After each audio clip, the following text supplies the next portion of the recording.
ধর্ষণের শিকার হয়ে পাবনা 250 শয্যা জেনারেল হাসপাতালের ওয়ান স্টপ ক্রাইসিস সেন্টারে চিকিৎসাধীন দ্বিতীয় শ্রেণীর এক শিক্ষার্থী।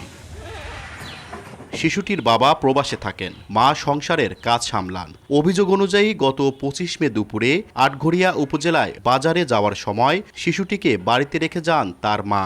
পরিবারের অন্য সদস্যদের ব্যস্ততার সুযোগে নাজমুল শেখ শিশুটিকে ধর্ষণ করে।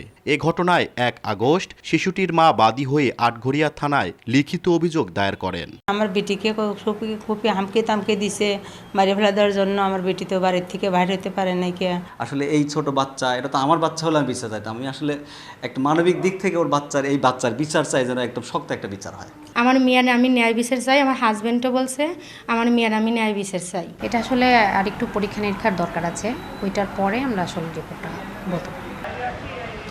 তদন্ত করে প্রয়োজনীয় ব্যবস্থা নেওয়ার আশ্বাস দিয়েছে পুলিশ।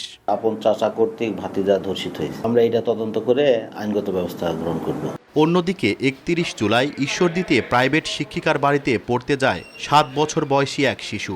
এ সময় একা পেয়ে ওই ছাত্রীকে ধর্ষণ করে শিক্ষিকার বাবা। এ ঘটনায় ঈশ্বরদী থানায় মামলা করে পরিবার। পরে অভিযান চালিয়ে অভিযুক্ত মাসুদ রানা মদনকে গ্রেফতার করে পুলিশ।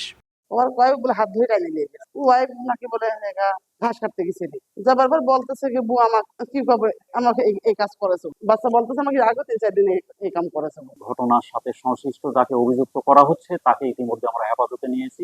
পুলিশের তথ্যমতে গত 1 মাসে পাবনা জেলায় শিশুসহ 7 জন ধর্ষণের শিকার হয়েছে। সবুজ মোল্লা, সময় সংবাদ, পাবনা।